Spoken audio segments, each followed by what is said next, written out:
Hello everyone, welcome to SS physics. आज हम लोग क्लास 12 का electric charges and field chapter से इलेक्ट्रिक फील्ड के बारे में जानेंगे। ठीक है, तो चलो शुरू करते हैं। तो आज का जो टॉपिक है दैट इज इलेक्ट्रिक फील्ड।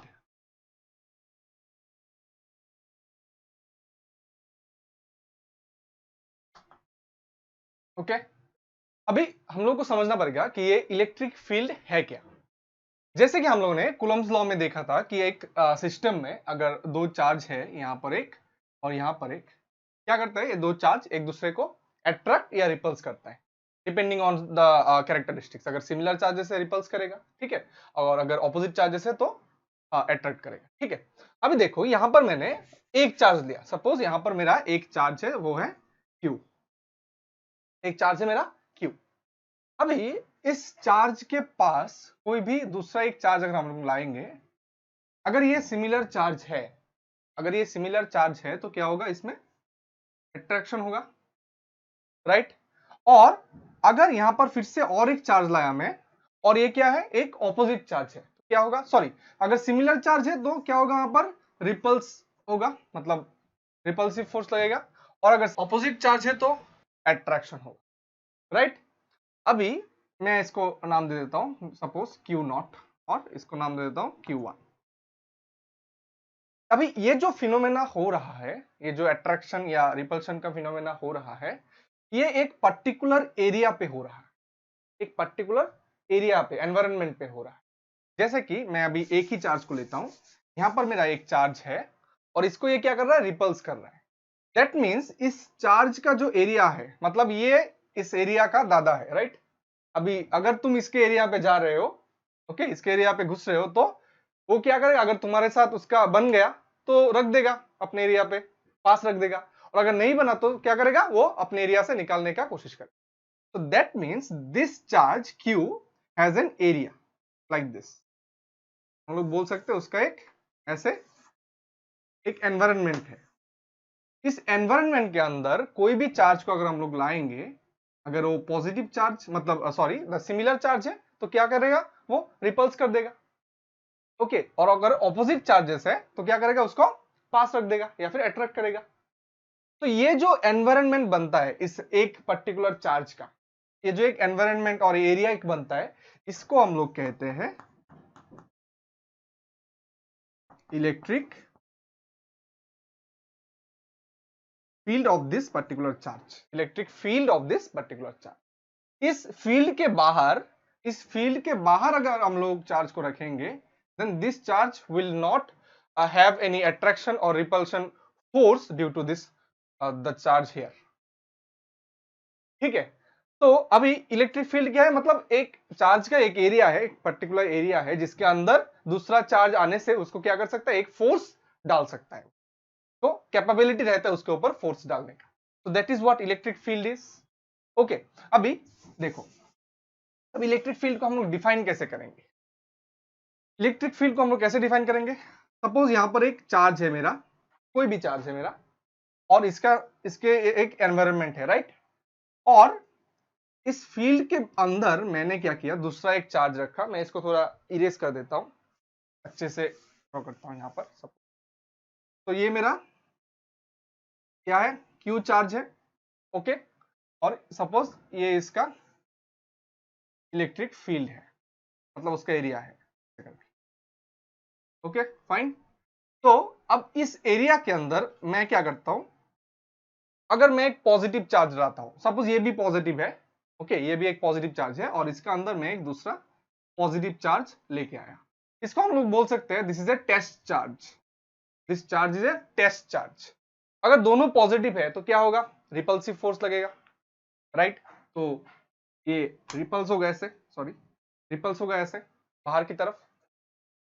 तो ये जो फोर्स लगा, ये जो फोर्स लगा, एक इस तरफ है, इस तरफ है, that is vector F, right. तो दैट मीन्स एक चार्ज का जो एनवायरनमेंट है या इलेक्ट्रिक फील्ड है, ठीक है, उस इलेक्ट्रिक फील्ड के अंदर अगर हम लोगों ने कोई भी चार्ज लाया, कोई भी चार्ज हम लोग अगर इधर लाया, तो उसके ऊपर जो फोर्स लगेगा, जो फोर्स लगेगा, that will be called, that will be called the electric field intensity at that point. इस फील्ड का इंटेंसिटी है उस पॉइंट पे, ठीक है। इस चार्ज की वजह से उसके एनवायरनमेंट या इलेक्ट्रिक फील्ड के अंदर कोई भी चार्ज अगर हम लोगों ने लाया किसी एक पॉइंट पे, उस पॉइंट पे जो फोर्स लगेगा that will be called the intensity of this electric field at this particular point. यही पॉइंट पे उस इलेक्ट्रिक फील्ड का इंटेंसिटी। अब इसका डायरेक्शन किस तरफ होगा, फोर्स इस तरफ लग रहा है, that means this electric field intensity भी इस तरफ लगेगा, जिसको हम लोग ई से डिनोट करते हैं। समझ में आया? Okay, so now this is the electric field of Q naught charge।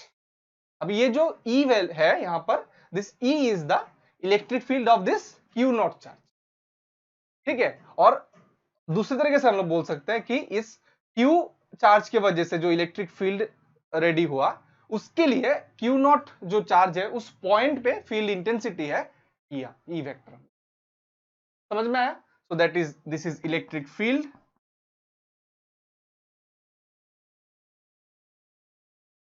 Okay. और ये हम लोग का क्या है, फील्ड इंटेंसिटी।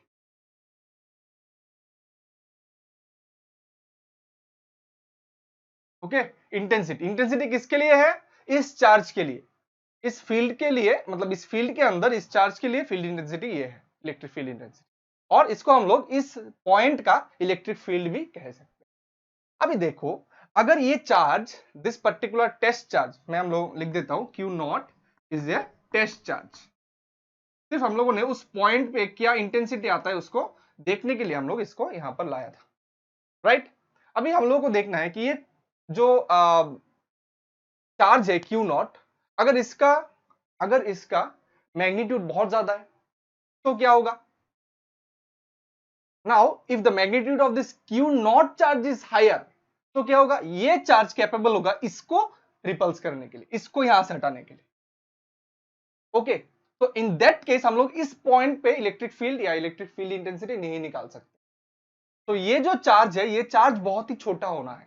हम लोग कह सकते हैं यूनिट पॉजिटिव चार्ज, बहुत ही छोटा, यूनिट 1 हो सकता है depending on the electric field. अगर एक यूनिट पॉजिटिव चार्ज को हम लोग इधर लाए तो ही हम लोगों को ये फिनोमेना दिख सकता है। मतलब ये charge compare to this one should be very less. तो अगर हम लोग इसका क्या इक्वेशन लिखेंगे, तो इलेक्ट्रिक फील्ड और electric field intensity will be equal to force on this unit charge, okay, so force per unit charge, right, force by charge। इस चार्ज के ऊपर क्या फोर्स लग रहा है वही हम लोगों का फील्ड इंटेंसिटी या इलेक्ट्रिक फील्ड है एट दिस पॉइंट, राइट। तो ये जो इक्वेशन है that is not actually correct. क्यों? ये जो इक्वेशन है ये not actually correct, totally representation नहीं करता है, क्योंकि ये जो Q नॉट है इसका मैग्नीट्यूड कितना है, या ये छोटा है इससे या बड़ा है, वो हम लोगों को पता नहीं। तो दैट मीन्स हम लोगों को क्या चाहिए, ये जो Q नॉट है that should be very less, that should be very less. तो हम लोग इसको ऐसे लिख सकते हैं कि E वेक्टर जो हम लोग इंटेंसिटी है इज इक्वल टू, क्या लिख सकते हैं हम लोग, limit Q naught tends to 0। हम लोग Q नॉट को बोल सकते हैं कि बहुत ही छोटा है, tends to 0, and F1 vector by. अभी दिस इज द एक्चुअल और you can say the proper equation for this electric field. यहां पर हम लोगों ने डिफाइन किया है कि जो Q नॉट है बहुत ही छोटा है, बहुत ही छोटा है, टेंड्स टू 0 मतलब क्या, बहुत ही छोटा है। ओके, फिर हम लोग इस इक्वेशन को यहां पर लिख सकते हैं। सो this is the actual equation for electric field और इलेक्ट्रिक फील्ड इंटेंसिटी, ठीक है। तो अच्छा, अभी इलेक्ट्रिक फील्ड और इलेक्ट्रिक फील्ड इंटेंसिटी हम लोगों को पता चल गया। तो यहां से एक चीज देखो, अगर ये इलेक्ट्रिक फील्ड हम लोगों ने जो निकाला, इस किस पॉइंट के लिए निकाला, सपोज दिस पॉइंट नंबर 1, मैं यहां पर इसको इरेज करता हूं। ओके, ये निकला इस पॉइंट नंबर 1 के लिए, राइट। अभी अगर इस चार्ज को मैंने यहां पर लेके आया, पॉइंट नंबर 2, यहां पर भी Q नॉट लेके आया, तो क्या यहां पर इस फोर्स का वैल्यू कम होगा या ज्यादा होगा, और क्या इस फील्ड इंटेंसिटी ये कांस्टेंट रहेगा, यहां पर कांस्टेंट रहेगा कि नहीं, ऑब्वियसली नॉट। कूलम्ब्स लॉ से हम लोगों को पता चला था AF is equal to 1/4 pi epsilon naught उसके बाद Q1 Q2 by are square. तो ये जो R है, this R is a dominating factor here. R मतलब क्या, इन दोनों चार्ज के बीच में जो डिस्टेंस है, that is a dominating factor here, right. तो ये जो डोमिनेटिंग फैक्टर है R, इसके वजह से डिफरेंट डिफरेंट पॉइंट पे, अगर ये मान लो ये मेरा third point, fourth point, fifth point, different different point पे एक ही चार्ज का फील्ड इंटेंसिटी या इलेक्ट्रिक फील्ड डिफरेंट हो सकता है, राइट। क्योंकि ये फोर्स के ऊपर डिपेंड है ना, हम लोगों ने क्या पढ़ा था, Q E vector is equal to F vector by Q naught. तो ये जो एफ है, इस एफ का वैल्यू यहां पर हम लोगों को कूलम्स लॉ से मिला, और हम लोगों ने क्या देखा, कूलम्स लॉ में this R is a dominating factor, right. R जितना ज्यादा होगा ये उतना ही छोटा होगा, क्योंकि ये क्या है, इनवर्सली प्रोपोर्शनल है, राइट। तो इसमें कम होगा, इसमें ज्यादा होगा फील्ड इंटेंसिटी, जितना करीब जाएगा फील्ड इंटेंसिटी उतना ही ज्यादा होगा, हम लोग को समझ में आ रहा है यहां से। तो दैट मीन्स ये जो फील्ड इंटेंसिटी है इस चार्ज का, इसको हम लोग सिर्फ एक इक्वेशन से डिफाइन नहीं कर सकते, हम लोग डायरेक्टली नहीं कह सकते E vector is equal to F vector by Q naught, because ये जो फील्ड, हम लोग टोटल फील्ड अगर कहेंगे इस चार्ज का, ठीक है, तो ये जो टोटल इलेक्ट्रिक फील्ड है, दिस इज द कॉम्बिनेशन, और यू कैन से summation of different field intensities in different point, ठीक है। यहां पर एक फील्ड इंटेंसिटी मिलेगा, यहां पर एक फील्ड इंटेंसिटी मिलेगा, यहां पर एक मिलेगा, यहां पर एक मिलेगा, हर एक को अगर हम लोग एड अप करें तो हम लोगों को ये टोटल इलेक्ट्रिक फील्ड का प्रॉपर क्या मिलेगा, वैल्यू मिलेगा या प्रॉपर मैग्नीट्यूड मिलेगा। तो उसको हम लोग कैसे करेंगे, सिंपल है, जैसे कि हम लोगों ने कूलम्स लॉ में देखा था। देखो हर एक चीज इंटरकनेक्टेड है, अगर हम लोगों ने कूलम्स लॉ नहीं पढ़ा है तो क्या होगा, उस इक्वेशन को हम लोग समझ नहीं सकते, ठीक है। तो इसके बाद इलेक्ट्रिक फील्ड अगर हम लोग नहीं देख के, कूलम्स लॉ नहीं देख के इलेक्ट्रिक फील्ड डायरेक्टली देख रहे हैं आप लोग, तो क्या होगा, वहां पर आप लोगों को समझ में नहीं आएगा। तो फॉर दैट, अगर आप लोगों ने कूलम्स लॉ का वीडियो मेरा देखा नहीं है, प्लीज आप चैनल पे आप लोग जाओ, कुछ ही दिन पहले मैंने कूलम्स लॉ का वीडियो डाला था क्लास 12 का, आप उसको पहले देख लो, इसके बाद आप इलेक्ट्रिक फील्ड समझने आओ, ठीक है। तो अच्छा देखो, अभी इलेक्ट्रिक फील्ड में टॉपिक है मेरा, ठीक है, इलेक्ट्रिक फील्ड। यहां पर मेरा एक चार्ज है, ये मैंने नाम दिया QP, सपोज एक सिस्टम ऑफ चार्जेस है जिसमें यहां पर है Q1, यहां पर है मेरा Q2। तो हम लोगों ने जैसे कूलम्स लॉ में देखा था, ये मेरा क्या है, ये हो जाएगा मेरा R1P, ये मेरा हो जाएगा R2P, राइट। तो इस 1 के लिए इसके ऊपर जो फोर्स लग रहा है ये हो जाएगा मेरा F1, राइट। इसके लिए मैं इसको थोड़ा अच्छे से ड्रॉ करता हूं,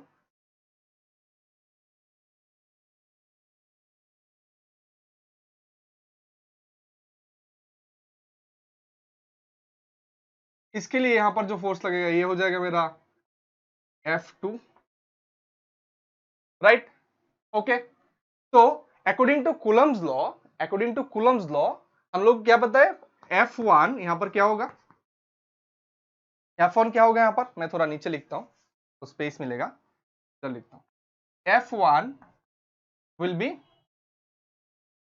1/4 पाई एप्सिलॉन नॉट, या फिर एप्सिलॉन भी लिख सकते हैं हम लोग, अगर दूसरा मीडियम है, अगर क्या है, अगर फ्री स्पेस है और वैक्यूम है उसको एप्सिलॉन नॉट लिख सकते हैं, epsilon not, okay, multiplied by क्या है, Q1, ये देखो इसके लिए Q1 QP बाय कौन सा है, R1P स्क्वायर, मल्टीप्लाइड बाय उसको एक वेक्टर देना है क्योंकि F1 वेक्टर है, तो इसमें क्या होगा, राइट, यूनिट वेक्टर हम लोगों ने डाल दिया सिर्फ डायरेक्शन को डिफाइन करने के लिए। सिमिलरली F2 क्या होगा, 1/4 पाई एप्सिलॉन नॉट, मैं इसको एप्सिलॉन लिखता हूं, मान लो कोई भी मीडियम हो सकता है, ओके, या फिर एप्सिलॉन M लिख दो, यहां पर कोई भी एक मीडियम हम लोगों ने पकड़ा है, ठीक है, मल्टीप्लाइड बाय क्या है, Q2 QP, right, Q2 QP R2P square multiplied by R2P cap unit vector, fine, हम लोगों को मिला फोर्स यहां से।